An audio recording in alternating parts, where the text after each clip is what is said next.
Shalom dan selamat pagi untuk Bapak, Ibu, Saudara-saudari yang terkasih di dalam Tuhan. Hari ini, Selasa 28 Juli 2026, kita kembali berjumpa dalam Saran GKI Salatiga.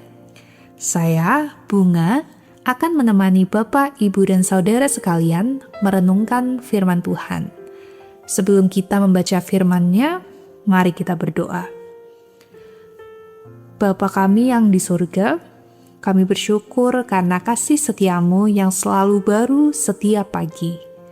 Pada saat ini kami hendak membuka dan merenungkan firman-Mu. Kiranya Roh Kudus menolong kami untuk memahami kehendak-Mu dan memberi hati yang mau taat melakukannya. Bentuklah cara kami memandang sesama, khususnya anak-anak, sesuai dengan hati-Mu ya Tuhan. Di dalam nama Tuhan Yesus Kristus kami berdoa. Amin. Firman Tuhan hari ini diambil dari Markus 10 ayat 13-16. Lalu orang membawa anak-anak kecil kepada Yesus, supaya ia menjamah mereka. Akan tetapi, murid-muridnya memarahi orang-orang itu. Ketika Yesus melihat hal itu, ia marah dan berkata kepada mereka, "Biarkan anak-anak itu datang kepadaku. Jangan menghalang-halangi mereka, sebab orang-orang yang seperti itulah yang empunya kerajaan Allah. Aku berkata kepadamu, sesungguhnya barang siapa tidak menyambut kerajaan Allah seperti seorang anak kecil, ia tidak akan masuk ke dalamnya." Lalu ia memeluk anak itu dan sambil meletakkan tangannya atas mereka, ia memberkati mereka. Tema renungan hari ini adalah menyambut anak, menyambut hati Kristus. Saudara-saudari yang dikasihi Tuhan, dalam rangka memperingati Hari Anak Nasional, kita sering mendengar ajakan untuk mengasihi, melindungi, dan membangun masa depan anak-anak. Semua itu tentu sangat baik. Namun, sebagai orang percaya, kita perlu bertanya lebih dalam. Mengapa anak-anak begitu berharga? Dunia sering menilai seseorang dari apa yang bisa ia lakukan atau hasil yang bisa ia berikan. Namun Yesus memandang anak-anak dengan cara yang berbeda. Mereka berharga bukan karena prestasi atau potensinya, melainkan karena mereka adalah pribadi yang dikasihi Allah. Dalam Markus 10, orang-orang membawa anak-anak kepada Yesus supaya ia menjamah mereka. Pada zaman itu, anak kecil belum dipandang memiliki status yang penting dalam masyarakat. Mereka sering dianggap belum bisa memberi kontribusi, sehingga mudah untuk diabaikan. Karena itulah, ketika para murid menghardik orang-orang yang membawa anak-anak itu, mungkin mereka merasa sedang menjaga waktu Yesus untuk hal-hal yang lebih penting. Tetapi respon Yesus justru sangat berbeda. Firman Tuhan mengatakan bahwa ketika Yesus melihat hal itu, ia marah. Ini adalah salah satu momen ketika Yesus dengan jelas menunjukkan ketidaksenangannya. Mengapa? Karena para murid menjadi penghalang bagi anak-anak untuk datang kepadanya. Lalu Yesus berkata, "Biarkan anak-anak itu datang kepadaku, jangan menghalang-halangi mereka." Perkataan ini menunjukkan hati Allah. Anak-anak bukan gangguan. Mereka bukan warga kerajaan Allah kelas 2. Mereka diterima, dikasihi, dan disambut oleh Yesus. Bahkan, Yesus kemudian memeluk mereka, meletakkan tangan atas mereka, dan memberkati mereka.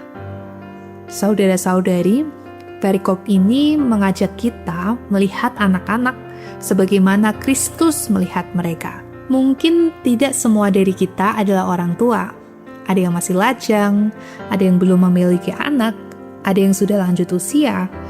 Namun, firman Tuhan ini tetap berbicara kepada seluruh gereja. Kita semua dapat bertanya kepada diri sendiri, apakah kehadiran anak-anak di sekitar kita membuat mereka semakin mudah mengenal kasih Kristus? Ataukah tanpa sadar, melalui sikap, perkataan, atau ketidakpedulian kita, justru ada hal-hal yang menghalangi mereka untuk datang kepadanya? Mengasihi anak bukan hanya tugas orang tua. Gereja juga dipanggil menjadi tempat yang aman, tempat anak-anak diterima, didengar, dan bertumbuh mengenal Tuhan.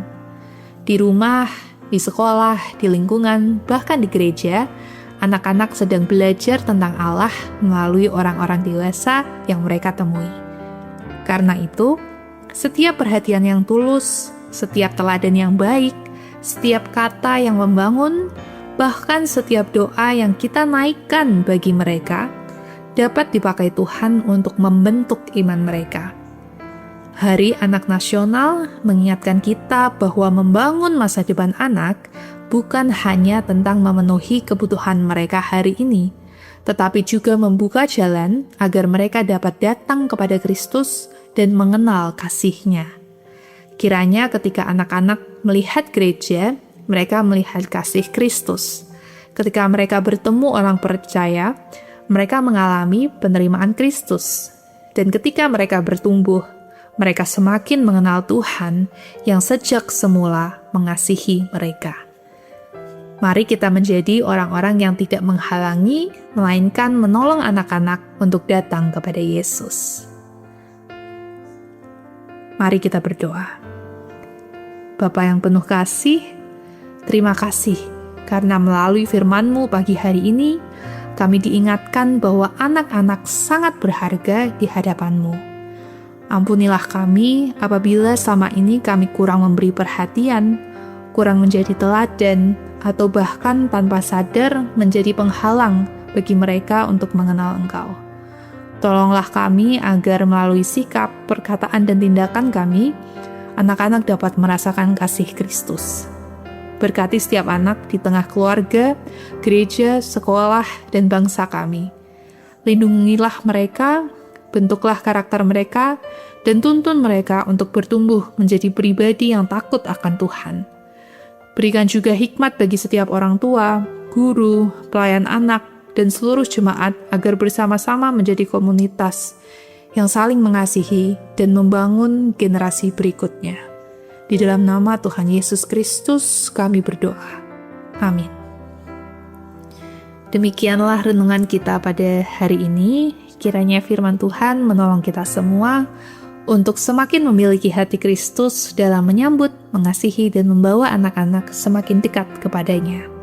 Tuhan Yesus memberkati kita semua.